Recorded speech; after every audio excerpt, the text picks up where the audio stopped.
आप सभी प्यारे व्यूअर्स का वेलकम है वाईडी की ट्यूटोरियल क्लास में। मेरा नाम है अमन बहल।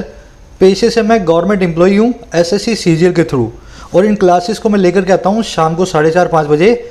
आप भी सीख पाएँ कॉम्पिटिटिव एग्जाम्स की इंग्लिश को कैसे अप्रोच किया जाए, है ना। हिंदी मीडियम का स्टूडेंट हूँ मैं भी, आप ही की तरह कोई भी अप्रोच कर सकता है अगर उसको सही तरीका पता हो। तो आज सुबह का सेकेंड आर्टिकल लेंगे अपने लेक्चर में, एम्ब्रेसिंग चिल्ड्रन इसका टाइटल है। ये लिखा हुआ है कोविड की महामारी के दौरान कितने बच्चे जो अनाथ हो गए, उन अनाथ बच्चों के लिए सरकार कौन सी स्कीम्स को चला रही है। देखिए, अपना पढ़ने का अंदाज थोड़ा सा अलग है, ट्रांसलेशन तो हो गई, लेकिन उसके साथ में हम स्पेशल फोकस देते हैं ग्रामर को और वोकैबुलरी को। तो सारी स्ट्रक्चर्स और ग्रामर रूल्स मैं आपको अलग से बताता रहूँगा। आपको अप्लाई करना है सब चीज़ों को इस क्विज़ पे। ये पहला क्विज़ है, थोड़ा सा मुश्किल है ना, इसको एक ट्राई दें। और ये दूसरा क्विज़ है, ये थोड़ा सा ईजी है, इसको भी एक ट्राई दें। पांचों क्वेश्चंस का सॉल्यूशन मिल जाएगा लाइव आपको वीडियो के लास्ट में। चलिए शुरू कर लेते हैं, आइए कुछ नया सीखते हैं।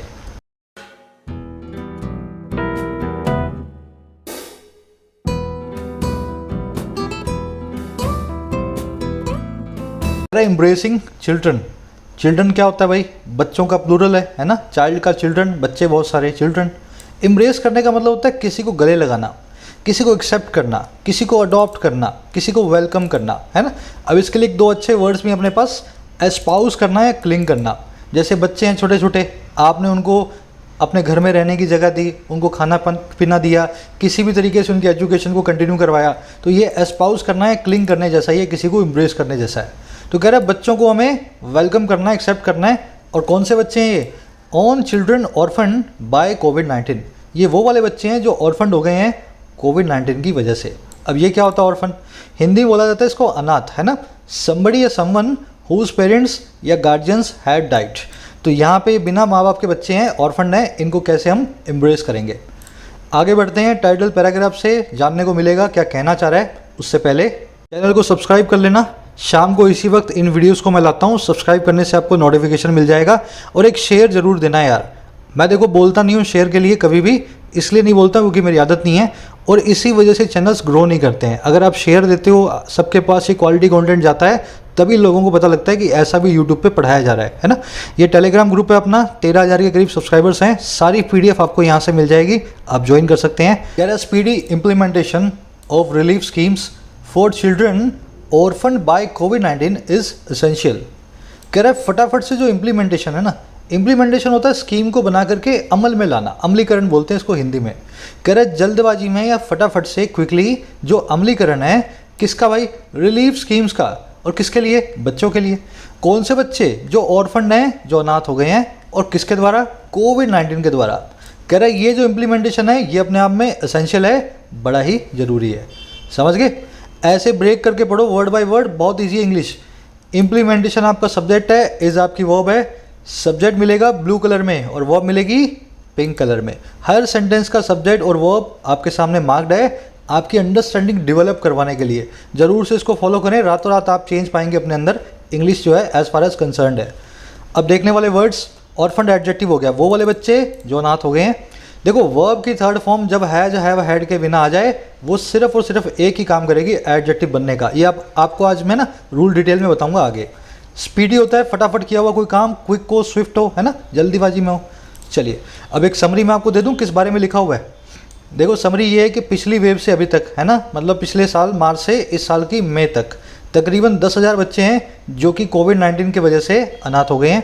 कहने का मतलब क्या है? ये अनफॉर्चुनेट किड्स हैं जिनके माँ बाप जो हैं कोविड की भेंट चढ़ गए हैं। अब इन बच्चों के पास कोई गार्जियन नहीं है ना, कोई इनको संभालने वाला नहीं है। कुछ बच्चों को ट्रैफिकिंग और फ्लैश ट्रेड में भी डाला जा रहा है, प्रोस्टिट्यूशन में, है ना, उल्टे सीधे धंधों में। अब हमारा आर्टिकल क्या कह रहा है? सरकार ने एक बहुत ही वेलकमिंग स्टेप लिया है इन बच्चों को संभालने का। इनके लिए कुछ फंड्स बनाए हैं, है ना, इन बच्चों पे जो स्पेंड करेंगे और उनको संभाला जाएगा। आर्टिकल ये कह रहा है कि ये बहुत ही वेलकमिंग स्टेप है, वी ऑल वेलकम इट। लेकिन एक चीज़ और है, इस स्टेप को बनाने के बाद सरकार पड़ गई है ठंडी। सरकार ने अभी हाल में स्टेटमेंट दी कि इस स्कीम को कैसे इंप्लीमेंट करना है ये हम अभी सोच रहे हैं। हमारा आर्टिकल ये कह रहा है कि ये बच्चे जो है ना आपके सोचने का वेट नहीं करेंगे, बहुत ख़राब हालत में है, कुछ भी करो और जल्दी करो। इनके लिए 10,000 बच्चे हैं, इनको जल्दी से जल्दी रिहेबिलिटेट करो। जो स्कीम बनानी है, जो बनानी है, रातों रात बना करके शुरू कर दो काम। बस यही इसकी समरी है ना। आज की दो टोन्स हैं, इमोशनल और कंसर्न्ड। बच्चों के लिए थोड़े इमोशंस दिखेंगे आपको, इमोशनल है, भावुक है, और थोड़ा कंसर्न्ड है, थोड़ा चिंतित है। देखिए शुरू कर लेते हैं। उससे पहले एक छोटी चीज़ मैं आपको बताऊंगा। बहुत बच्चे, बहुत स्टूडेंट्स हैं जो रोज़ चैनल पे आते हैं और मुझसे पूछते हैं सर कहाँ से शुरू करना है। टेलीग्राम पे भी मैसेज डालते हैं, सर इतनी सारी वीडियोस है, मैं एसएससी, बैंक, यूपीएससी की तैयारी कर रहा हूँ या कर रही हूँ, कहाँ से शुरू करूँ। तो सबसे पहला काम आपको शुरू करना है चैनल के होम पेज से सीधे होम पेज पे पहुँचो, YD और इंग्लिश ट्यूटर पे, और इस प्लेलिस्ट को आप जो है ना चलाना शुरू करो। 46 इसमें वीडियोस हैं, complete English grammar for all competitive exams. जैसे ही इस प्लेलिस्ट को आप पूरा करेंगे आपकी फाउंडेशन बिल्ड हो जाएगी, फिर एडिटोरियल पढ़ने में आपको मजा आएगा। आज से शुरू कर लेना। अब देखो इसी प्लेलिस्ट के नीचे आपको दो दूसरी प्लेलिस्ट मिलेंगी, पहली बैंकिंग की प्रीमियम कंटेंट, दूसरी एसएससी की प्रीमियम कंटेंट। इसमें मैं आपको बताता हूँ पेपर को सॉल्व कैसे करना है, एग्जाम में आपकी अप्रोच क्या होनी चाहिए, मार्क्स को बूस्ट करने वाली, है ना। वैसे तो ये प्लेलिस्ट दोनों की दोनों पेड हैं, लेकिन नाम भर की पेड है, बहुत छोटा कंट्रीब्यूशन है। अगर आप इन प्लेलिस्ट को चला करके देखना चाहते हो, अबाउट 100 आवर्स का कंटेंट है इनमें, है ना, दोनों में, तो आप चला करके देख सकते हैं as a member. Join button पे प्रेस करना और उस वीडियो को प्ले करना। यहाँ आपको सिखाया हुआ है कैसे मेंबरशिप मिलती है और कैसे आपको क्या क्या बेनिफिट्स मिलते हैं, ठीक है। अब फटाफट से अपनी वोकैब देख लेते हैं आज की। ये वोकैब शीट है आपकी, सारे पुराने वर्ड्स मिलेंगे जो आप 2-3 दिनों से सीख रहे हो, है ना। आज के वो 4-5 वर्ड्स भी अपने सामने हैं। आज 4 ही हैं अपने पास मेन वर्ड्स। पहला है गेट बाय, एक फ्रेजल वर्ब होती है, इसका मतलब होता है गुजारा करना, सर्वाइव करना, मैनेज करना। तो इसको यूज़ कैसे करेंगे? No one can get by without oxygen, कोई भी बिना ऑक्सीजन के गुजारा नहीं कर सकता। और it is hard to get by on a small income in metro cities, बड़ा मुश्किल है गेट बाय करना, गुजारा करना छोटी सी इनकम पे बड़ी सिटीज़ में, मेट्रो सिटीज़ में। समझ गए ना। तो गेट बाय का मतलब है गुजारा करना। इसके आपके पास सिनोनिम होंगे कोप विद करना, सबसिस्ट करना, गेट अलोंग करना या लिव ऑन करना। लिव ऑन नाम की फ्रेजल वर्ब आप जानते हो, आप किसी चीज़ पे गुजारा करते हो तो लिव ऑन लिखते हो ना, गेट बाय का सिनोनिम है ये फ्रेजल वर्ब। अगला वर्ड हमारे पास डॉडल। डॉडल का मतलब होता है किसी काम को सोचते सोचते टाइम को जो है ना खराब कर देना, करूँ कि ना करूँ, कैसे करूँ, इसको कहते हैं डॉडल करना, है ना। डिले और waste time in taking action. The company fired its dawdling employees after giving them several warnings. Company ने अपने टाल मटोल करने वाले एम्प्लॉयज़ को फायर कर दिया बहुत सारी वार्निंग्स देने के बाद। तो उनको क्या बोला, भाई घर जाओ, तुम तो मानने को तैयार ही नहीं हो, है ना, काम को टाल मटोल करते हो, बस सोचते रहते हो करना है, करने को तुम रेडी नहीं हो। समझ गए। डॉडल एक वर्ब होती है। डॉडल के सिनोनिम में प्रोक्रास्टिनेट, बहुत अच्छा वर्ड है टाल मटोल करने के लिए। डिथर, डाइथर का मतलब यही होता है ना इधर का ना उधर का, है ना, किसी काम को ठंडे बस्ते में डालना। लेज और लिंगर भी इसी को बताते हैं। एंटोनिम क्या होंगे इसके? फुर्ती से किसी काम को करना, हेसन या एक्सपीडाइट, दोनों बताते हैं फुर्ती से किसी काम को करने के लिए। कॉर्नरस्टोन, कॉर्नरस्टोन होता है फाउंडेशन, किसी चीज़ की नींव। कोई भी इमारत है, कोई भी चीज़ है, उसके 4 कॉर्नर्स होंगे और चारों कॉर्नर्स पे एक एक जो है ना पिलर लगा होगा। उन पिलर के नीचे का जो स्टोन होता है ना वो होता है कॉर्नरस्टोन।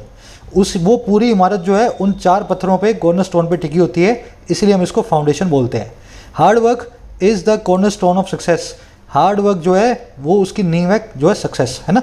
मतलब सक्सेस जो है हार्ड वर्क पे टिकी हुई है, हार्ड वर्क ही नींव बनाता है सक्सेस की। इसको आप बेड रॉक और मेन स्टे भी बोल सकते हो, नींव को, फाउंडेशन को। लास्ट वर्ड है इवेंचुअल, ये एक एडजेक्टिव है, इसका मतलब है फाइनल, आखिरकार, क्या हुआ, फाइनल, है ना। The world is still divided over eventual outcome of global warming. दुनिया आज भी बटी हुई है आखिरी नतीजों पे, आउटकम पे ग्लोबल वार्मिंग के। कुछ कंट्रीज बोलती हैं ग्लोबल वार्मिंग से कुछ नहीं होगा और कुछ बोलती हैं बहुत कुछ हो जाएगा, है ना। तो दुनिया आज भी डिवाइडेड ओवर है इवेंचुअल आउटकम पे। इवेंचुअल को आप लास्ट वाला बोले, फाइनल बोले, कंक्लूडिंग बोले, अल्टीमेट बोले, इनएविटेबल बोले, सब इसके सिनोनिम है। और इसका एंटोनिम हो गया बिगिनिंग, यानी कि सबसे शुरू वाला। ये वोकैब शीट अपडेट कर दी है, डाल रहा हूँ कमेंट्स में। कल वाली में थोड़े से कटे हुए वर्ड्स मिल रहे थे, आज नहीं मिलेंगे, PDF सही बनी हुई है। जरूर से कमेंट से फर्स्ट कमेंट में रखना है, वहाँ से डाउनलोड कर लेना, वहाँ रखी हुई है ना। शुरू कर लेते हैं। कह रहा well begun is not always half done and in any case half done is never good enough. बहुत अच्छा सेंटेंस है। कह रहा है अगर कोई चीज़ वेल बिगन है ना, वेल बिगन मतलब अच्छे से शुरू हुई, बिगिन, बिगेन, बिगन, ये है वर्ब की 3rd फॉर्म, ठीक है। कह रहा है अच्छे सी शुरुआत जो है ना किसी चीज़ की, वो हमेशा हाफ डन नहीं होता। हमेशा आप उसको ऐसा नहीं बोल सकते हो कि आधा काम मैंने कर लिया है अच्छी शुरुआत करके। और कह रहा है किसी भी केस में हाफ डन जो है, आधा काम जो है, वो कभी भी गुड इनफ नहीं होता है। आधा काम जो है पूरे के बराबर कभी भी नहीं होता है। ये एक प्रोवर्ब है, मैं प्रोवर्ब समझाता हूँ आपको। Something well begun is half done, ये एक प्रोवर्ब है ना। इसको शॉर्ट फॉर्म में लिखते हैं well begun is half done. अगर आपने अच्छी शुरुआत कर दी है तो आधा काम आपने कर दिया है। हमारा आर्टिकल क्या कह रहा है, उल्टी बात बोल रहा है। कह रहा है वेल बिगन जो है ना वो ऑलवेज हाफ डन नहीं होता है, हमेशा आपने आधा काम अच्छी शुरुआत से नहीं किया होता। और किसी भी केस में या इस केस में हाफ डन जो है ना बिल्कुल भी गुड इनफ नहीं है, पूरा काम आपको करना ही चाहिए। समझ गए सेंटेंस को? इज आपकी वर्ब है, सेंटेंस का सब्जेक्ट जो इन्होंने खा लिया है, समथिंग यहाँ पे एक सब्जेक्ट होना चाहिए, लेकिन प्रो वर्ब को शॉर्ट फॉर्म में लिखा हुआ है, एडजेक्टिव लिख के छोड़ा हुआ है वेल बिगन को। समझ गए ना? दूसरे केस में भी ऐसा ही हुआ है, हाफ डन नाम के एडजेक्टिव को लिख के छोड़ा हुआ है, सब्जेक्ट को खा गए हैं, समथिंग नाम का सब्जेक्ट यहाँ भी होना चाहिए। अब मैं आपको एक छोटी चीज़ बताता हूँ, ग्रामर रूल है अपने पास बहुत अच्छा, इनफ नाम के एडजेक्टिव या एडवर्ब को यूज़ करना। अगर आप बहुत दिनों से मेरे साथ पढ़ रहे हो तो ऑलरेडी आपको आता भी होगा, है ना? देखो इनफ की एक निशानी है इस एडवर्ब की या एडजेक्टिव की, जब ये एडजेक्टिव बनेगा नाउन से पहले आएगा, तो ये नाउन से पहले ही आएगा, बाद में नहीं आएगा, है ना, दूसरे एडजेक्टिव्स की तरह। लेकिन जब ये एडवर्ब बनेगा, किसी एडजेक्टिव के बाद आके उसको मॉडिफाई करेगा, तो ये बाद में आके ही मॉडिफाई करेगा, कभी भी एडजेक्टिव के पहले नहीं आएगा। इनफ की पोजीशन को आप सेंटेंस में देखें और पहचानें किसके लिए आया हुआ है। नाउन के लिए आया तो पहले रखें, एडजेक्टिव के लिए आया हो तो बाद में रखें। अब इसको यूज़ कैसे करें? The match was enough interesting या इंटरेस्टिंग इनफ। मैच बहुत रोचक था, इंटरेस्टिंग था, काफ़ी रोचक था, है ना? इनफ पर्याप्त रूप से रोचक था। अब देखो इंटरेस्टिंग एक एडजेक्टिव है, इनफ क्या बन गया? एक एडवर्ब बन गया, है ना? अगर ये एडवर्ब है तो एडजेक्टिव के बाद आएगी, आप बोलोगे match was interesting enough. Simple सा कॉन्सेप्ट है ये, बस इनफ की पोजीशन देख लो किसके लिए वो लगाया हुआ है। The match could not generate enough interest या इंटरेस्ट इनफ। मैच जो है इनफ इंटरेस्ट को जनरेट नहीं कर पाया। यहाँ पे इंटरेस्ट का मतलब है मजा, है ना, आपके लिए रोमांच। रोमांच एक नाउन होता है, जनरेट वर्ब का ऑब्जेक्ट है, सिर्फ नाउन ही ऑब्जेक्ट बनते हैं। आपको पता लग गया इनफ एक एडजेक्टिव है। अब इस केस में इनफ को इंटरेस्ट से पहले रखा जाए, तो रूल रट्टे नहीं मारने, इनफ हमेशा बाद में आएगा। किसके बाद में आएगा? एडजेक्टिव के बाद में आएगा, और पहले भी आएगा अगर कोई नाउन लगा हुआ है उसके लिए इनफ आया है तो। समझ गए? चलो आगे बढ़ते हैं। कह रहा है the centre's response to the supreme court that modalities of the expansive assistance program for children orphaned by COVID-19 announced by the PM were yet to be formulated comes as a disappointment। कह रहा centre का जो response है supreme court के सामने, और ये response की जो मोडालिटीज़ हैं, जो सारा प्रोसीजर है, मोडालिटी का मतलब होता है अप्रोच, किस तरीके से आप किसी काम को करोगे, मेथड को। कह रहा सेंटर का जो रिस्पॉन्स है सुप्रीम कोर्ट को कि जो अभी अप्रोच है ना इस असिस्टेंस प्रोग्राम की, जो बड़ा एक्सपेंसिव है, जो बड़ा डिटेल्ड है, और किसके लिए? बच्चों के लिए। वो बच्चे जो अनाथ हो गए हैं कोविड-19 के द्वारा, और कह रहे जिस प्रोग्राम को अनाउंस किया गया था प्राइम मिनिस्टर के द्वारा, कह रहे ये जो मोडालिटीज़ हैं ये येट टू बी फॉर्मुलेटेड हैं, इनको अभी भी फॉर्मुलेट करना बाकी है। कह रहे ये वाली जो बात है ना, ये रिस्पॉन्स, ये कम्स एज ए डिसअपॉइंटमेंट, अपने आप में एक निराशा बन के आता है। समझ के? सेंटेंस बहुत लंबा है पर सिंपल सेंटेंस है। सेंटेंस ऐसा है, सेंटर का response comes as a disappointment, निराशा बन के आता है। और रिस्पॉन्स किसके लिए? सुप्रीम कोर्ट के सामने कि जो तरीका है इस प्रोग्राम को देने का उन बच्चों के लिए जो अनाथ हुए हैं कोविड-19 में, और जिस प्रोग्राम को अनाउंस किया था हमारे पीएम साहब ने, ये अभी भी तरीका जो है फाइनलाइज करना बाकी है, फॉर्मुलेट करना बाकी है। ये अपने आप में बड़ी निराशा है। सेंटर की वर्ब कम्स, मोडालिटी की वर्ब वर, एक्सपेंसिव का मतलब है जो बड़ा एक्सपेंसिव हो, अपने आप से ये वर्ड जो है सेल्फ एक्सप्लेनेटरी है, ब्रॉड हो, डिटेल्ड हो, कॉम्प्रिहेंसिव हो, ऑल इंक्लूसिव हो, फार रीचिंग हो, है ना, सबको अपने दायरे में लेने वाला हो, एक्सपेंसिव। ऑर्फेंड आप समझ गए, एक एडजेक्टिव है, बच्चे जो कि अनाथ हो गए हैं। अनाउंस भी एक एडजेक्टिव है। चलिए आगे बढ़े। कह रहा है while rightly feted for its announcement of a comprehensive programme for the most vulnerable section of the population during this कोविड-19 pandemic, children, the centre did not lay down procedure formalities for implementation. कह रहे जहाँ बिल्कुल सही तरीके से फेटेड है, जो सेलिब्रेटेड है। फेटेड का मतलब है किसी चीज़ को आप सेलिब्रेट करते हो, मनाते हो, किसी चीज़ की खुशी मनाते हो, प्रशंसा करते हो। कह रहे जहाँ सही तरीके से वो प्रशंसनीय रहा है, फेटेड रहा है, सेलिब्रेटेड रहा है, और किसके लिए? अपने अनाउंसमेंट के लिए, ऐलान के लिए। जो ऐलान था, ऑफ लगा के बता रहे हैं, एक कॉम्प्रिहेंसिव प्रोग्राम का, एक एक्सपेंसिव प्रोग्राम का, इसका एक सिनोनिम है कॉम्प्रिहेंसिव। और ये प्रोग्राम किसके लिए? सबसे ज़्यादा वल्नरेबल सेक्शन के लिए, सबसे ज़्यादा कमज़ोर वर्ग के लिए, हमारी आबादी के इस पैंडेमिक दौरान के जो है दौरान। और वो कौन है? वो है चिल्ड्रन, यानी कि बच्चे। कह रहे जहाँ पे इस प्रोग्राम के लिए सही तरीके से फेटेड है, सेलिब्रेटेड है, जो ये सेंटर है ना, इसने ले डाउन नहीं किया, इसने इस्टेब्लिश नहीं किया प्रोसीजरल फॉर्मेलिटीज़ को, मोडालिटीज़ को, अप्रोच को, इस इम्प्लीमेंटेशन के लिए, प्लान के अमलीकरण के लिए। समझ गए ना?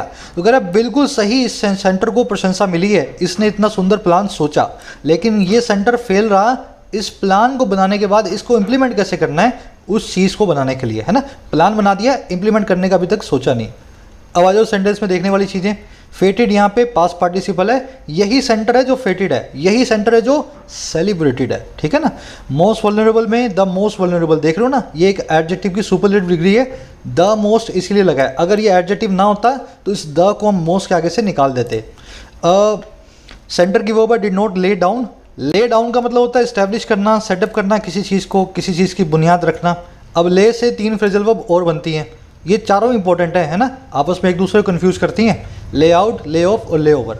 कई बार हम कर चुके हैं, अपने नोट्स निकालो अभी, और अगर याद है तो अपने दिमाग में टटोलो इन बाकी तीनों का क्या मीनिंग होता है। सोचोगे, याद करोगे, रिवाइज करोगे तभी दिमाग में बैठेंगी, अदरवाइज नहीं बैठेंगी। मैं बता दूंगा, पहले आप खुद से जो है ना इसकी कोशिश करो याद करने की, डालना कमेंट्स में। चलिए आगे बढ़े।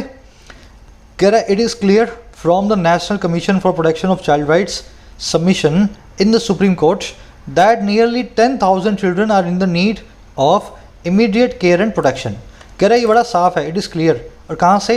इस national commission for protection of child right के सबमिशन से, इसने जो रखा है, इसने जो सबमिट किया है, और कहाँ पे? सुप्रीम कोर्ट में। तो इसकी इस फरियाद से चीज़ बड़ी साफ हो गई है, क्लियर है। और क्या चीज़? कि लगभग 10,000 बच्चे जो हैं वो नीड में हैं, ज़रूरत में हैं फटाफट से केयर और प्रोटेक्शन की, इमीडिएट केयर और प्रोटेक्शन की। तो 10,000 बच्चों का कोई ठोर ठिकाना नहीं है। जब से पैंडमिक आई है ये बिना बेघर के हो गए हैं, है ना, इनके माँ बाप जो हैं पैंडमिक में गुजर गए हैं, समझ गए। चिल्ड्रन की वर्ब है आर, इट की वर्ब है इज, इमीडिएट मतलब जल्दी से। अब आ जाओ चारों फ्रेजल वर्ब बता देता हूँ आपको मैं, है ना। ले आउट का मतलब होता है स्पेंड करना या किसी प्लान को बुलाना, मेक अ प्लान। अगर आप किसी प्लान को बनाते हो तो भी ले आउट करते हो, और खर्चा करते हो, इन्वेस्ट करते हो तो वो भी होता है ले आउट। सरकार ने 10,000 करोड़ लगा दिए इस प्रोजेक्ट पे, तो सरकार ने 10,000 करोड़ ले आउट किए हैं। ले ऑफ का क्या मतलब होता है? नौकरी से निकालना, सैक और फायर समवन, ठीक है। ले ओवर का मतलब क्या होता है? किसी प्लेन का ब्रेक्स लेना, प्लेन का ब्रेक्स लेना, हिंदी में लिख दूं, ब्रेक्स लेना, समझ गए ना। अगर आप प्लेन रुक के जाता है तो वो ले ओवर करेगा। जैसे यहाँ से दिल्ली से मुंबई जा रहा है, रास्ते में लखनऊ में उतर गया, तो लखनऊ में वो ले ओवर है 2 घंटे का, प्लेन का ब्रेक है 2 घंटे का, है ना, ले ओवर। चलिए आगे बढ़े। नियर और नियरली के बीच का डिफरेंस भी देख लेते हैं, कई बार देख चुके हैं, आज रिवीजन हो जाएगा आपका। 2 वर्ड्स हैं हमारे पास, नियर और नियरली। नियर का मतलब होता है नज़दीक में या ऑलमोस्ट, एडजेक्टिव फॉर्म में, और एडवर्ब फॉर्म में इसका मतलब क्या होता है? नज़दीक में या ऑलमोस्ट। एडजेक्टिव और एडवर्ब फॉर्म में एक ही मीनिंग रखता है नियर। नियरली का क्या चक्कर है भाई? नियरली नाम की कोई एडजेक्टिव इंग्लिश में हमारे पास नहीं है, सिर्फ एक एडवर्ब है और इसका मतलब है ऑलमोस्ट। अब ये आपको कन्फ्यूजन आ जाएगी इसको देख करके, कब नियर लगाऊँ कब नियरली लगाऊँ। इसका एक सीधा सा फॉर्मूला है, देखो नज़दीक के लिए, क्लोज के लिए हमेशा नियर यूज़ होता है, देख रहे हो, चाहे एडजेक्टिव फॉर्म हो चाहे एडवर्ब फॉर्म हो। तो रूल नंबर 1, क्लोज के लिए, पास के लिए, नज़दीक के लिए सिर्फ नियर नाम का वर्ड यूज़ होगा, नियरली नाम का वर्ड यूज़ नहीं होगा। दूसरी चीज़, अगर एडजेक्टिव चाहिए हो तो सिर्फ नियर ही आ सकता है, नियरली नहीं आ सकता, नियरली नाम का कोई एडजेक्टिव है ही नहीं। तो नाउन की बाजू में चाहे ऑलमोस्ट का मीनिंग हो चाहे क्लोज का मीनिंग हो, आएगा तो सिर्फ नियर ही, है ना। नियरली नाम का कोई एडजेक्टिव है ही नहीं। नियर एक प्रेपोजिशन भी है और नियरली नाम की कोई प्रेपोजिशन नहीं है, तो प्रेपोजिशन के केस में भी आपको नियर ही यूज़ करना है। और अगर आपको एडवर्ब फॉर्म में ऑलमोस्ट का मीनिंग चाहिए हो तो आप दोनों में से किसी को भी यूज़ कर लें, है ना, ऑलमोस्ट के मीनिंग के लिए। लेकिन नियर तभी एडवर्ब बनेगा ऑलमोस्ट जब किसी एडजेक्टिव के बाजू में होगा, वर्ब के बाजू में नियर नाम की एडवर्ब को यूज़ ना करें। प्रैक्टिकली बताता हूँ कैसे करना है। There was no space for parking near या नियरली द शॉप। पार्किंग के लिए कोई भी स्पेस नहीं था शॉप के नज़दीक में। यहाँ पे चाहिए आपको एक प्रेपोजिशन जिसका ऑब्जेक्ट बने शॉप। प्रेपोजिशन नियरली नाम की है ही नहीं, सिर्फ नियर नाम की है, तो मैं लिखूंगा नियर द शॉप। समझ गए ना। आप पहले देखो आपको चाहिए क्या, और फिर देखो नियर और नियरली में से कौन सा अवेलेबल है, बस यही तरीका है। The boss and his secretary were near या नियरली फ्रेंड्स।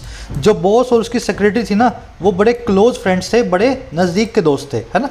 अब ये देखो यहाँ पे फ्रेंड्स नाम के नाउन के लिए एक आपको चाहिए एडजेक्टिव, नियर फ्रेंड्स। एडजेक्टिव कौन है? सिर्फ नियर है, नियरली नाम का कोई एडजेक्टिव हमारे पास है ही नहीं। कैसे फ्रेंड्स थे? नियर फ्रेंड्स थे, बहुत ही क्लोज फ्रेंड्स थे। तीसरा देखो, the storm was approaching near या नियरली। तूफान जो है धीमे धीमे पास में आ रहा था। देखो स्टॉर्म सब्जेक्ट है, वॉज इसकी वर्ब है, हेल्पिंग वर्ब है, अप्रोचिंग मेन वर्ब है। नियर या नियरली बता रहा है एडवर्ब ऑफ प्लेस को। तूफान कहाँ आ रहा था? तूफान पास में आ रहा था। जो वेयर का रिप्लाई कर दे वो बन जाता है एडवर्ब ऑफ प्लेस। अब आपको चाहिए यहाँ पे एडवर्ब, लेकिन ध्यान रखना पास आने के लिए सिर्फ नियर नाम का ही वर्ड है, एडवर्ब फॉर्म में भी नियर यूज होगा, नियरली नाम की एडवर्ब यूज नहीं होगी। तो स्टॉर्म वॉज अप्रोचिंग नियर, समझ गए। अब देखो, इट वॉज नियर या nearly impossible to solve this puzzle. इस पजल को सॉल्व करना नियरली इम्पॉसिबल था। अब देखो इम्पॉसिबल नाम के एडजेक्टिव के लिए एक एडवर्ब चाहिए, हमें बता रहे हैं कि ऑलमोस्ट जो है ना इम्पॉसिबल था, लगभग इम्पॉसिबल था। एडवर्ब बनेगी चाहे ये बना दो चाहे ये बना दो, नियर और नियरली दोनों ही इस केस में आ सकते हैं क्योंकि यहाँ एडजेक्टिव लगा हुआ है, समझ गए ना। एडजेक्टिव के लिए नियर एडवर्ब बन सकता है, वर्ब के लिए नहीं बन सकता। नियरली तो चाहे किसी के लिए बना दो, ऑलमोस्ट का अगर मीनिंग चाहिए हो तो। यहाँ पे दोनों ही सही हैं। लास्ट देख लो, दे हैड नियर या nearly reached the mountain when the storm approached. वो लगभग माउंटेन पहुंच ही गए थे, पहाड़ पे, जब स्टॉर्म उनकी तरफ अप्रोच किया। लगभग पहुंच चुके थे, कितने, लगभग पहुंच चुके थे। एडवर्ब चाहिए यहाँ पे आपको पहुंचने नाम की वर्ब के लिए, यहाँ पे लगभग का मीनिंग चाहिए और वर्ब के लिए चाहिए तो सिर्फ और सिर्फ नियरली आएगा। They had nearly reached the mountain when the storm approached. Simple है ना। चलिए आगे बढ़ते हैं, बार बार इसीलिए करवा रहा हूँ, पेपर में गलती मत करके आना। They include children age between 0 and 17 years orphaned और abandoned ड्यूरिंग द कोविड-19 पैंडमिक सिंस मार्च 2020। कह रहे इनमें इंक्लूड है, इनमें शामिल है, ये जो बच्चे हैं ना 10,000, इनमें शामिल है वो वाले बच्चे जो 0 से 17 साल के हैं। कुछ 1 महीने का होगा, कुछ 2 महीने का होगा, कुछ 17 साल का होगा, जो या तो ऑर्फन्ड हैं या तो अनाथ हो गए हैं या अबेंडेंड हैं, जिनको गलियों में छोड़ दिया गया। इन बच्चों के पास कोई ठौर ठिकाना नहीं है जाने का। और किसके दौरान, इस पैंडमिक के दौरान। और कब से हुआ ये काम, ये काम हुआ है मार्च 2020 से, सिंस मार्च 2020। समझ गए। दे की वो इंक्लूड, ऑर्फन्ड और अबेंडेंड दो एडजेक्टिव हैं, है ना। आगे बढ़ते हैं। सिंस, फॉर और फ्रॉम वाला जो है कॉन्सेप्ट ये भी फटाफट कर लेते हैं। इसमें एक चीज़ मैंने आज ऐड किया नहीं, है ना। देखो सिंस, फॉर और फ्रॉम में से अगर आपको एक चूज़ करना हो, आपको सीधा से एक फॉर्मूला लगाना है और देखना है क्या वो एक्शन अभी भी कंटिन्यू है या नहीं है। अगर आपने इतना पता कर लिया तो आपको पता चल जाएगा सिंस लगाऊं, फॉर लगाऊं या फ्रॉम लगाऊं, ठीक है। She lives here since for या फ्रॉम ऑटम, वो यहाँ पे ऑटम से रहती है। ऑटम मतलब पतझड़, तो पतझड़ से अभी तक वो यहीं पे रहती है। तो पतझड़ में आई थी और आज भी रह रही है। काम ऐसा है जो तब भी हो रहा था और आज भी हो रहा है, समझ रहे हो मेरी बात को। ये काम कंटिन्यूस है ना। वो तब भी रहती थी, आज भी रहती है। अगर काम कंटिन्यूस है तो आप यूज़ करेंगे सिंस को या फॉर को, फ्रॉम को निकाल दो, समझ गए, फ्रॉम को निकाल दो। अब ये देखो सिंस और फ्रॉम में से एक को चूज करना है। अगर आपको काम के शुरुआती वक्त के बारे में बताया गया है, ऑटम से रहती है, कब से रहती है, ऑटम से। जिस दिन पतझड़ शुरू हुई थी उसी दिन इसने अपना जो है यहाँ पे फ्लाइट लेकर के आई थी, समझ गए ना। शुरुआती पॉइंट ऑफ टाइम मिल जाए तो आपको यूज़ करना है सिंस को, और अगर ड्यूरेशन मिल जाए तब यूज़ करना है फ्रॉम को। बड़ा सिंपल तरीका है। फिर देखो, she lives here since for या फ्रॉम 6 months, वो यहाँ पे रहती है 6 महीने से। 6 महीने पहले भी रहती थी, आज भी रहती है। इसका मतलब क्या है, एक्शन आज भी कंटिन्यू है। फ्रॉम का यहाँ पे कोई भी काम नहीं है, एक्शन कंटिन्यू है ना। अब देखो यहाँ पे यूज़ करूँगा फॉर को। क्यों फॉर को यूज़ करूँगा, क्योंकि यहाँ पे ड्यूरेशन दी हुई है। शुरू कब हुआ था मुझे नहीं बताया, कौन से महीने से, कौन से दिन से, कौन सी ऋतु से, कौन से वार से, कौन से ईयर से, कुछ नहीं बताया। ड्यूरेशन दी है तो फॉर लगाऊंगा, समझ गए इतना। अब एक चीज़ और ध्यान रखना, सिंस और फॉर अपने साथ या तो परफेक्ट सिंपल लेंगे या परफेक्ट कंटिन्यूस लेंगे। तो मुझे यहाँ लिखना चाहिए शी हैज़ बिन, लिव्स नहीं, लिविंग हेयर सिंस ऑटम, समझ गए ना। सिंस और फॉर अगर आपने जैसे ही लगाया, आपको ये भी देखना है साथ में परफेक्ट कंटिन्यूस टेंस ही होना चाहिए या प्रेजेंट परफेक्ट टेंस होना चाहिए। वो मैं आपको आगे बताता हूँ प्रेजेंट परफेक्ट कहाँ लगाना है। यहाँ भी देखो वही करना है, यहाँ से उठाओ और यहाँ पे पेस्ट करो। 6 महीने से रह रही है तो प्रेजेंट परफेक्ट कंटिन्यूस टेंस में ही रह पाएगी, समझ गए। अब इसको देखो, आई नो हर लिख देना यहाँ पे, ठीक है। I know her since for या फ्रॉम 12 ईयर्स, मैं उसको 12 साल से जानता हूँ। 12 साल पहले भी जानता था और आज भी जानता हूँ। तो फ्रॉम का तो कोई काम नहीं है। अब देखो ड्यूरेशन आई है तो सिंस का भी कोई काम नहीं है। 12 साल का पीरियड आ गया मेरे पास। मैंने वो साल नहीं बताया 2005 से जानता हूँ कि 2010 से जानता हूँ, कुछ नहीं बताया। मैंने बोला 12 साल से जानता हूँ। अब देखो यहाँ पे फॉर जो आपने लगाया, इसके लिए आपको लगाना चाहिए परफेक्ट कंटिन्यूस टेंस। तो मैं क्या लिखूंगा, I have been knowing her for 12 years. लेकिन ध्यान देना, नो एक स्टेटिव वर्ब है। वर्ब चैप्टर में आपको मैंने बेसिक्स में बताया हुआ है, नो वर्ब है, कंसीडर वर्ब है, बिलीव वर्ब है। ये सब ऐसी वर्ब्स हैं जो एक अवस्था को बताती हैं। इन वर्ब्स को कभी भी कंटिन्यूस टेंस में यूज़ नहीं किया जाता। अगर ऐसा है तो मैं इसको कंटिन्यूस टेंस में ना बना करके लिखूंगा परफेक्ट टेंस में। I have known her for 12 years, यहाँ से निकाल देना हर को, है ना। I have known her for 12 years. अब देखो कहीं कहीं आपको ऐसा लिखा हुआ मिलेगा, शी हैज़ लिव्ड हेयर, ठीक है, लिव्ड हेयर। तो ध्यान रखना 2-3 वर्ब्स हैं, ये मैं आपको एडवांस टेंस में करवाऊंगा। पहली वर्ब है लिव, दूसरी वर्ब है वर्क। इसको चाहे तो आप परफेक्ट कंटिन्यूस में यूज़ कर लो, चाहे इसको सिंपल परफेक्ट में यूज़ कर लो, एक ही बात है। She has lived here for 6 months, ये भी ठीक है, और she has been living here for 6 months, ये भी ठीक है। दोनों बातें ऑलमोस्ट एक ही चीज़ को डिनोट करती हैं, समझ गए ना। चलो आगे बढ़ते हैं। She lived here since for या from autumn to winter every other year. वो यहाँ पे रहती थी ऑटम से विंटर में हर एक साल छोड़ करके। क्या ये एक्शन कंटिन्यूस है क्या? नहीं भाई, ये एक्शन तो पास्ट का है, ये काम आज की डेट में कंटिन्यूस नहीं है। इसके लिए सिर्फ और सिर्फ आएगा from. She lived here from autumn to winter every other year. वैसे ही she will live here since for या from autumn of this year. वो यहाँ पे रहेगी इस साल की पतझड़ से। जैसे ही ऑटम का मौसम आएगा वो अपनी जो है बैग पैक करेगी और यहाँ पे आकर के रहने लगेगी। एक्शन अभी भी शुरू नहीं हुआ है, कंटिन्यूस नहीं है। जब ये सेंटेंस लिखा गया था तब कंटिन्यूस नहीं है, तो क्या करोगे? फ्रॉम को लगाओगे, समझ गए ना। एक्शन को पकड़ लो, कंटिन्यूस है तो सिंस फॉर, नहीं है तो फ्रॉम, है ना। सिंस फॉर के साथ में परफेक्ट कंटिन्यूस या परफेक्ट इंडेफिनिट, जो आपका सिंपल परफेक्ट। सिंपल परफेक्ट तब लगेगा जब आपके पास स्टेटिव वर्ब हो, और परफेक्ट कंटिन्यूस तब लगेगा जब आपके पास एक्शन वर्ब्स हो। अब आगे बढ़ते हैं। The total was 9346 children who have been affected, including 1742 children who lost both parents, 7464 who have lost one parent, and 140 who have been abandoned from March 20 to May 29, 21। तो अब ये बता रहे हैं 9346 चिल्ड्रन, ये हैं कौन?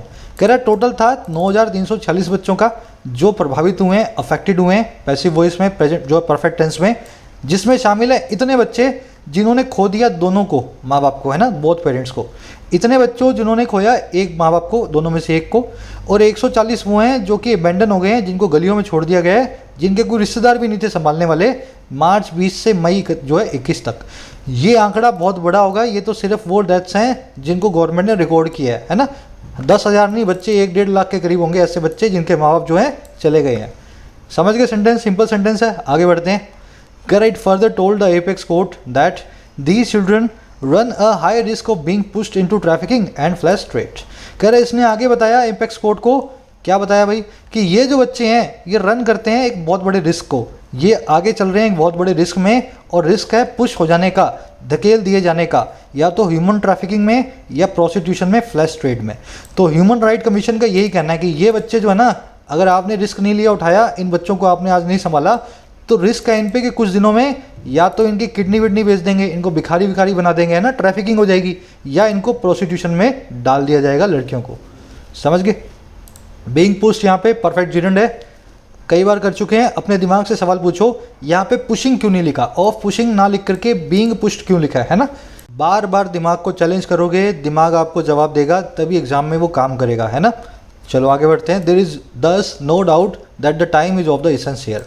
कह रहे इस प्रकार से कोई भी डाउट नहीं है हमारे पास, है ना, इस प्रकार से कोई भी इस चीज़ की शंका नहीं है कि जो वक्त है ना वही सबसे इंपॉर्टेंट है। Time is of the essence. Essence का मतलब होता है सार, क्रक्स, सबसे ज़्यादा इंपॉर्टेंट पार्ट, सिग्निफाइंग पार्ट। तो टाइम है ना वो सबसे ज़रूरी चीज़ है। आज से 2 साल बाद इन बच्चों को आप चाहे 1-1 लाख रुपए दे दोगे ना, तब तक ये बच्चे किसी ना किसी गलत काम में फंस चुके होंगे। आज ही लेना है जो एक्शन लेना है। समझ गए? टाइम की वर्ब इज, नो डाउट की वर्ब इज, देयर एक एडवर्ब है, सेंटेंस को शुरू कर रही है। एक्चुअल आपका जो है सब्जेक्ट वर्ब के बाद में रखा होता है इन केसेस में। कह रहे given the urgency of rescuing these children the government can not dawdle over figuring out implementation strategies. कह रहे देखते हुए इस चीज़ को, अर्जेंसी को, और किस चीज़ की, बचाने की, इन बच्चों को रेस्क्यू करने की, इन बच्चों को। सरकार जो है डॉडल नहीं कर सकती है, सरकार जो है टाइम को वेस्ट नहीं कर सकती है फिगर आउट करने पे, पता लगाने पे इम्प्लीमेंटेशन स्ट्रेटजी का। डॉडल आप देख चुके हैं ऊपर, इस वर्ड को सीख चुके हैं। डॉडल का मतलब होता है किसी चीज़ पे टाइम वेस्ट करना, किसी चीज़ के बारे में सोचते रहना कि करूँगा करूँगा करूँगा, है ना। तो कह रहे देखते हुए जो इनकी इमरजेंसी है, अब सरकार को बिल्कुल भी वक्त जो है जाया करने का मौका नहीं है कि वो यूँ सोचे कि मैं कैसे स्ट्रेटजी को बनाऊँ और इम्प्लीमेंट करूँ इस प्लान को। फिगर आउट का मतलब होता है किसी चीज़ को वर्कआउट करना, डेवलप करना, है ना, विकसित करना। बड़े आगे गवर्नमेंट की वो होगी कैन नॉट ड्वेडल।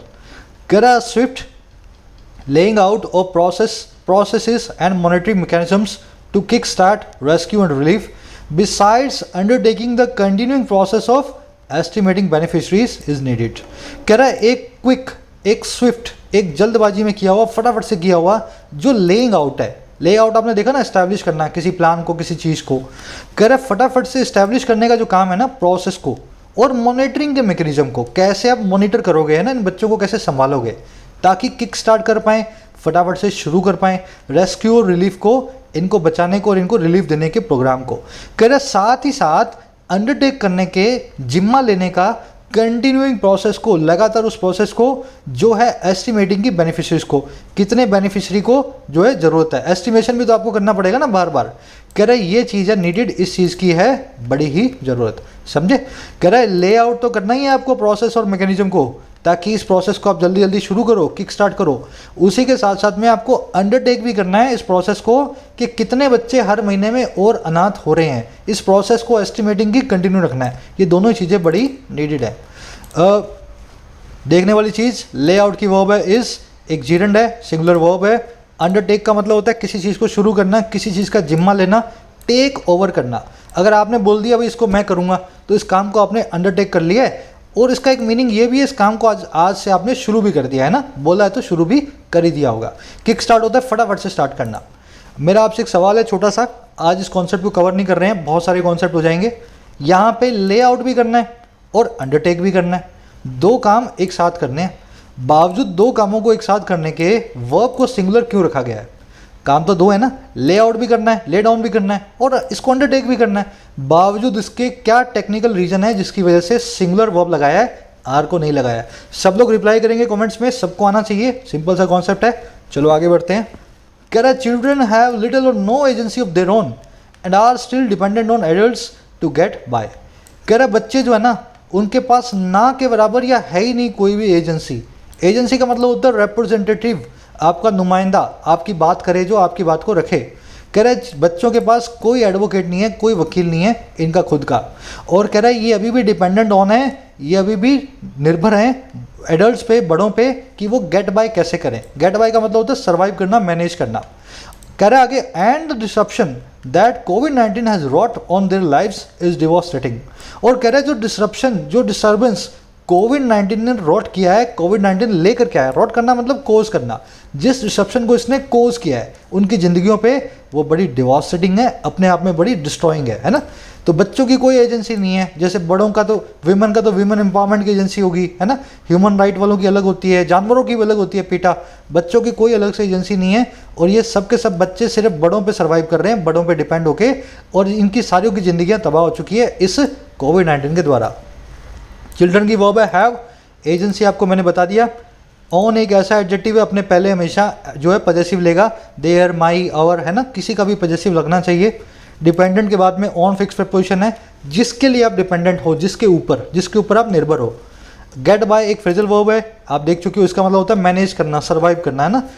चलिए आगे बढ़े। रॉट एक ऐसी वर्ब है जो हमेशा V3 या एडजेक्टिव फॉर्म में यूज होती है, इसकी V1 V2 जो है एक्सटेंड हो चुकी है, ऑब्सोलीट है, अब यूज नहीं करते हैं। इसका मतलब होता है किसी चीज़ को कोज करना। हमेशा इसको परफेक्ट टेंस में या इसको पास्ट पार्टिसिपल की फॉर्म में देखोगे रोट नाम के वर्ड को। चलो आगे बढ़ते हैं। करत experience of states that sprang to assistance of children orphaned by the Indian Ocean tsunami can be factored in. They were embraced into the safety net of the social security system and funds were placed in a trust for them to use when they reach a certain age. कह रहा जो experience है, जो अनुभव है उन राज्यों का जो sprang to assistance हुए। जब आप sprang होते हो ना, तो आप जंप इनटू एक्शन होते हो, फटाफट से किसी काम को करने की पोजीशन में आते हो। कह रहे उन स्टेट्स का एक्सपीरियंस जो फटाफट से असिस्टेंस को देने की पोजीशन में आई, और किनको, उन बच्चों की जो ऑर्फन्ड हुए थे इंडियन ओशन सुनामी में। कह रहा है उनके एक्सपीरियंस को भी फैक्टर इन किया जा सकता है, उनके एक्सपीरियंस को भी टेक इनटू अकाउंट किया जा सकता है। उन स्टेट्स से पूछा जाए आप बच्चों को कैसे संभाले थे, है ना, हम भी उसी तरीके से अब कोविड वाले बच्चों को संभाल पाएंगे। कह रहा है अब हुआ क्या था, दे वर एम्ब्रेस्ड, इन बच्चों को गले लगाया गया था, एक्सेप्ट किया गया था, असिस्टेंस दी गई थी, किसमें, हमारी सोसाइटी के सेफ्टी नेट में, हमारे सोशल सिक्योरिटी सिस्टम के सुरक्षा जाल में। और फंड्स जो है ना, उनको रखा गया था एक ट्रस्ट में इन बच्चों के लिए कि वो यूज़ कर पाएँ जब वो एक सर्टेन एज को रीच करते हैं, 16 या 18 साल के हो जाते हैं, तब इनको जो है पैसे मिल जाए। समझ गए ना। तो इस एक्सपीरियंस को भी फैक्टर इन करना ही चाहिए। सिंपल सेंटेंस है। एक्सपीरियंस की वर्ब है can be factored in, that की वर्ब है sprang, दे की वर्ब है embraced, फंड्स की वर्ब है वर प्लेस्ड, दे की वर्ब है रीच। स्प्रैंग मैंने बता दिया आपको, जंप इनटू एक्शन करना, फटाफट से किसी काम को करने की पोजीशन में आना। फैक्टर इन एक फ्रेजल वर्ब होती है, इसका मतलब होता है कंसीडर करना या टेक इनटू अकाउंट करना। कहीं कहीं आपको फ्रेजल वर्ब मिलेगी टेक अकाउंट, जो कि गलत है। सही फ्रेजल वर्ब होती है टेक इनटू अकाउंट। समझ गए? बढ़े आगे। कह रहा while the plans announced under the PM CARES fund include this and are far more expensive, looking at the funding, schooling, higher education, even health insurance, a promise is nothing if not fulfilled। कह रहा है जहाँ जो plans हैं announced हैं किसके अंदर, PM CARES fund के अंदर, कह रहा है वो सभी के सभी जो प्लान्स इसके अंदर अनाउंस है ना, वो इंक्लूड करते हैं इस चीज़ को। और कह रहा है और भी ज़्यादा एक्सपेंसिव हैं, और भी ज़्यादा डिटेल्ड है, कॉम्प्रिहेंसिव है, देखते हुए, लुक एट करते हुए फंडिंग को, जो कि होती है स्कूलिंग की, हायर एजुकेशन की, यहाँ तक कि हेल्थ इंश्योरेंस की। तो कह रहा है जहाँ तक कि PM साहब ने बड़े अच्छे प्लान बनाए इन बच्चों के लिए। कह रहा है एक प्रॉमिस जो है ना वो कुछ भी नहीं है अगर वो फुलफिल ना किया जाए। अगर प्लान बना दिया, उसको अभी इन बच्चों को दिया नहीं, तो वो प्लान किसके काम का है? A promise is nothing if not fulfilled. समझ गए? Simple sentence. अनाउंस्ड एक एडजेक्टिव है, प्लान्स की वर्ब है इंक्लूड, और इसी की दूसरी वर्ब है आर। एंड नाम की कंजंक्शन के बाद दूसरी वर्ब इसने लगाई है।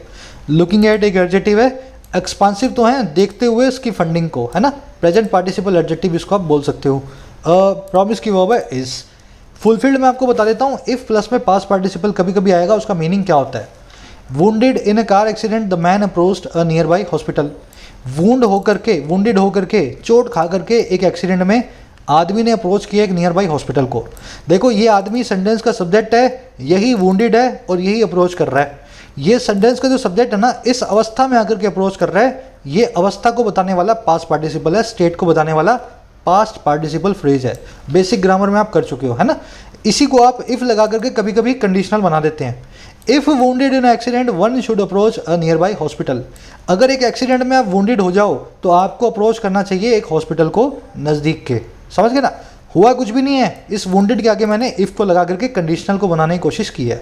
तो कुछ लोग पूछते हैं सर वर्ब कहाँ गई? अरे ये पूरा का पूरा कंडीशनल पार्टिसिपल फ्रेज है।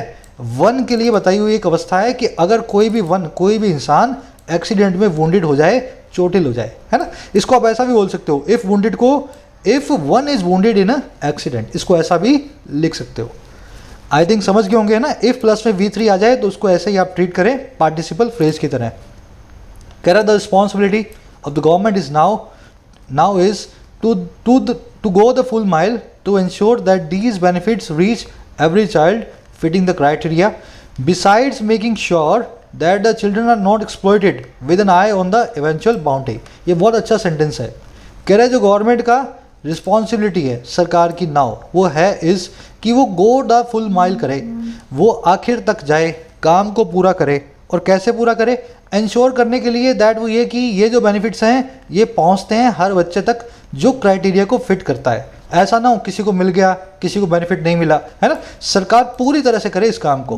कह रहे साथ ही साथ मेक श्योर करने के, पक्का करने के इस चीज़ को, ये बच्चे एक्सप्लॉइट ना किए जाएं, इन बच्चों की दुर्दशा ना हो, इन बच्चों को शोषण ना किया जाए। और किस आई से? With an eye on eventual boundary. इन बच्चों की जो इवेंचुअल बाउंड्री है उस पर एक आय रखते हुए। देखो विद एन आई ऑन का मतलब है किसी चीज़ पे नज़र गड़ा देना, इवेंचुअल का मतलब है आखिरी, आप देख चुके हो फाइनल, बाउंड्री का मतलब होता है रिवॉर्ड। तो इन बच्चों के नाम सरकार पैसे डाल रही है, कहीं इन पैसों के चक्कर में बच्चे एक्सप्लॉइटेड ना हो जाएं, इन बच्चों की जो है बुरी हालत ना हो जाए, इन पैसों के चक्कर में इनके घर वाले जो है या इनके जो गार्जियन हैं इनको एक्सप्लॉइट ना करे। समझ गए ना। तो सरकार को दोनों ही काम करने चाहिए। रिस्पॉन्सिबिलिटी की वर्ब है इज, बेनिफिट्स की वर्ब है रीच अपने बाद प्रेपोजिशन नहीं लेगी अगर किसी चीज़ के कहीं पहुंचने की बात हो रही है। चिल्ड्रन की वर्ब है आर नॉट एक्सप्लॉइटेड, बाउंड्री मतलब रिवॉर्ड जो इनके नाम पे एफडी वेफडी सरकार करवाने वाली है, इवेंचुअल मतलब आखिरी। अब इसमें देखने वाला एक ही चीज़ आई है, गो द फुल माइल एक ईडियम है। इस ऐसी 3 ईडियम्स हैं अपने पास, go the full mile, go the last mile, go the whole hog या गो होल 9 यार्ड्स। मैं आपको ईडियम वाली जो है वीडियो में करवाऊंगा। इस बार वीडियो थोड़ी लंबी बनाएंगे ईडियम वाली, टाइम मुझे मिल नहीं पा रहा, लेकिन जब भी लाऊंगा घंटे भर की लाऊंगा, कम से कम 100 ईडियम्स उसमें होंगी, है ना। तो ये जो ईडियम वाली सीरीज है ना, वहाँ पे इनकी आपको कहानी बता दूंगा। अब आप सिर्फ इनका मीनिंग समझ लो, कहानी वहाँ सीखना। इनका मीनिंग होता है किसी काम को जो आपने शुरू किया हो पूरी तरीके से करना, है ना। तो डू या finish, to finish a task completely, शुरू किया तो पूरा करना। इन चारों का मतलब है तीनों का। चलो आगे बढ़े। कह रहा several states have announced their child care packages on similar lines too with some setting up monitoring committees to ensure implementation. कह रहा बहुत सारी स्टेट्स ने अनाउंस किया है अपने चाइल्ड केयर पैकेजेस को इन्हीं लाइंस पे। सिमिलर लाइंस का मतलब है इसी तर्ज पे, जो ऊपर हमने बात की है ना, उसी तर्ज पे उनके भी पैकेज अनाउंस्ड हैं। और कह रहा है साथ ही किसके, कुछ के सेटअप कर देने के, इस्टेब्लिश कर देने के मॉनिटरिंग कमेटी को, ताकि इंश्योर कर पाएँ इसके इम्प्लीमेंटेशन को। तो कई सारी स्टेट्स ने ऐसे पैकेज ऑलरेडी अनाउंस कर दिए हैं जो सेंटर अभी कर रहा है आजकल पीएम केयर फंड से, है ना, और उन्होंने मॉनिटरिंग कमेटी को भी सेटअप कर दिया है। समझ गए। स्टेट्स की वो हैव अनाउंस्ड सेटिंग अप, यहाँ पे एक प्रेजेंट पार्टिसिपल साइमल्टेनियस सेक्शन है। जब इन्होंने अनाउंस किया था तभी इन्होंने हाथों हाथ सेटअप भी कर दिया मॉनिटरिंग कमेटी को। दो काम एक साथ हो रहे हैं, पहला बन गया मेन वर्ब और दूसरा बन गया वर्ब के ING form participle present participle simultaneous section. समझे आगे। Sincere implementation through committed staff and using existing systems such as 1098 for periodic identification of children in need would be the cornerstones of such a project, especially at a time when the onslaught of COVID-19 is far from over। ये उसी project की बात कर रहा है इसमें, इस line में, जिस प्रोजेक्ट पे अभी मैंने ख़त्म किया उस प्रोजेक्ट को मैं आपको बताता हूँ। कह रहा है सिंसियर इम्प्लीमेंटेशन जो है ना, कमिटेड स्टाफ के जरिए, जो स्टाफ बिल्कुल डेडिकेटेड हो, है ना, बच्चों के लिए काम करने के लिए तैयार हो, और यूज़ करना हाल में जो सिस्टम है जैसे कि 1098, और किसके लिए, पीरियोडिक आइडेंटिफिकेशन के लिए, बार बार आइडेंटिफिकेशन के लिए, वक्त दर वक्त इन बच्चों का जो इन नीड है, जिन बच्चों को ज़रूरत है। कह रहा है ये दोनों ही काम है ना, अच्छे स्टाफ को लाना और हाल वाले सिस्टम को यूज़ करना। कह रहा है ये होगा कॉर्नर स्टोन्स, ये दोनों ही चीज़ें होंगी अपने आप में फाउंडेशन। कॉर्नर स्टोन देख चुके हैं ना, किसी चीज़ की फाउंडेशन, आधार, मेन स्टे, तो ये दोनों ही आधार होंगे एक ऐसे प्रोजेक्ट का। और ऐसे एक वक्त जब जो ऑनस्लोट है, जो हमला है कोविड-19 का, वो फार फ्रॉम ओवर है, अभी भी ख़त्म नहीं हुआ है ना, अभी भी कोविड-19 के हमले को ख़त्म होने में काफ़ी फार है, काफ़ी दूरी है, अभी होना बाकी है। समझ गए। तो इन दोनों को ही यूज़ करना हमें चाहिए, ये दोनों कॉर्नर स्टोन्स हैं। दोनों की वर्ब है वुड बी, ऑनस्लोट हमले की वर्ब है इज़, कॉर्नर स्टोन आप जानते हैं। ये जो 198 सिस्टम है ना, मैं आपको बता भी देता हूँ, पिछले साल मैंने ऑडिट पूरी की है इसकी, जुवेनाइल जस्टिस एक्ट की। आप 1098 को कभी भी अपने मोबाइल से मिलाएंगे तो एक हेल्पलाइन नंबर चलेगा, आपको कहीं भी कोई बच्चों वाला जो बच्चा बैगर दिखे आपको, है ना, चाइल्ड बैगिंग में दिखे, या आपको कोई बच्चा परेशान दिखे, कोई बड़ा आपको लग रहा है कि उसको पकड़ करके ले जा रहा है ना, ट्रेन में, रेलवे स्टेशन पे, बस स्टैंड पे, मार्केट में, तो आप 1098 को मिला दें, सीधे आपका नंबर जाएगा, फ़ोन जाएगा हेल्पलाइन पे, और कुछ लोग आकर के, पुलिस वाले, उस बच्चे को रेस्क्यू करेंगे। तो यही प्रोजेक्ट मैं पिछले साल कर रहा था, मैं देख रहा था कि 1098 कितना एफिशिएंटली इंडिया में काम करता है। गवर्नमेंट की तरफ से देख रहा था, ऑफकोर्स सीएजी की तरफ से, तो बहुत कमी है इसके अंदर, है ना, आधा घंटा लग जाता है पुलिस के आने में, लेकिन फिर भी ये काम करता है। इसकी रिपोर्ट अभी पब्लिश करेंगे हम इस साल, गुजरात की। तो ये जो आप इसको यूज़ करें, आपको कोई भी बच्चा दिखे ना, परेशान दिखे, आपको लग रहा हो कोई उठा के ले जा रहा है, इसको फटाफट 1098 मिला दें, पुलिस को बोल दें, पुलिस वाले आकर के उस बच्चे को बचा लेंगे। चलिए आ जाइए अपने फटाफट क्विज़ के ऊपर। क्लोज टेस्ट मैंने बहुत ईजी बनाया आज का, ये वाला क्वेश्चन जरूर करवाऊंगा मैं आपको, थोड़ा सा मुश्किल है ना। कौन सा वाला, ये वाला। ग्रामेटिकली करेक्ट स्टेटमेंट को हमें चूज करना है। The centre has decided to lay out nearly 5000 crore on rehabilitation of villages destroyed in the storm but fail to take enough measures aimed at implementation of the plan. कह रहा centre ने decide किया है खर्चा करने का लगभग 5000 करोड़ को इनको रिहेबिलिटेट करने पे, उन गाँवों को जो डिस्ट्रॉयड हुए हैं इस तूफान में, लेकिन यही सेंटर फेल हो गया कि वो इनफ मेजर ले पाता, और वो मेजर्स जो एम्ड एट होते इस प्लान के इम्प्लीमेंटेशन पे। समझ गए ना। रिहेबिलिटेशन का मतलब होता है फिर से बसाना, पुनर्वास करना, है ना, गाँवों को फिर से बसाना। सेंटेंस को चारों सेंटेंस में ऐसा ही लिखा हुआ है, अब हमें चेक करना है कौन सा सही है कौन सा गलत है। तो पहले तो मुझे बताओ मेजर्स के लिए इनफ आएगा तो इनफ पहले आएगा या बाद में आएगा। मेजर्स तो एक नाउन है, पर्याप्त मेजर्स जो है सेंटर ने नहीं लिए हैं। अगर ऐसा है तो मेजर्स के लिए इनफ को पहले रखेंगे, यहाँ पे ही आना चाहिए। जहाँ पे बाद में आ रहा है वो गलत है, सी मेरा आंसर नहीं है। समझ गए ना, सी मेरा आंसर नहीं है। दूसरी चीज़, ले आउट का मतलब होता है खर्चा करना, ले डाउन का मतलब होता है इस्टेब्लिश करना। सरकार ने डिसाइड किया खर्च करने का 5000 करोड़ को, या 5000 करोड़ को इस्टेब्लिश करने का। देखो फंड को इस्टेब्लिश करना अलग बात होती है, लेकिन अगर आप पैसे दिए हुए हैं तो इसको आप खर्चा करोगे, है ना, आप यहाँ पे ले आउट करोगे। तो ले डाउन भी गलत है, ये भी आपका सही आंसर नहीं है। ले आउट आएगा, ले आउट आएगा, है ना। अब या तो ए आंसर है या डी आंसर है। अब देखो इसमें मैंने तीसरी चीज़ डाली है, villages destroyed in the storm. तो गांव जो डिस्ट्रॉयड हुए हैं स्टॉर्म के अंदर, या वो वाले गांव जो डिस्ट्रॉय कर रहे हैं स्टॉर्म को, village is destroying in the storm. देखो डिस्ट्रॉयड का मतलब है पास्ट पार्टिसिपल, गांव डिस्ट्रॉय होने की अवस्था में है, गांव जो है इस स्टेट में है कि वो डिस्ट्रॉय हो चुके हैं। और डिस्ट्रॉइंग है प्रेजेंट पार्टिसिपल, ये वो वाले गांव है जो स्टॉर्म को डिस्ट्रॉय कर रहे हैं। तूफान आया और गांव वालों ने तूफान को डिस्ट्रॉय कर दिया, ऐसा हो सकता है क्या?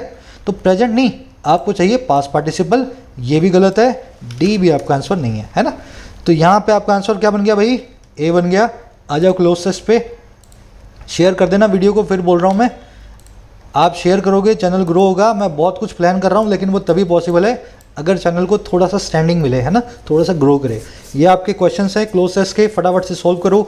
आंसर्स डाल रहा हूँ फर्स्ट कमेंट में, वहाँ से मैच करना बहुत सिंपल है, सब लोग कर सकते हैं।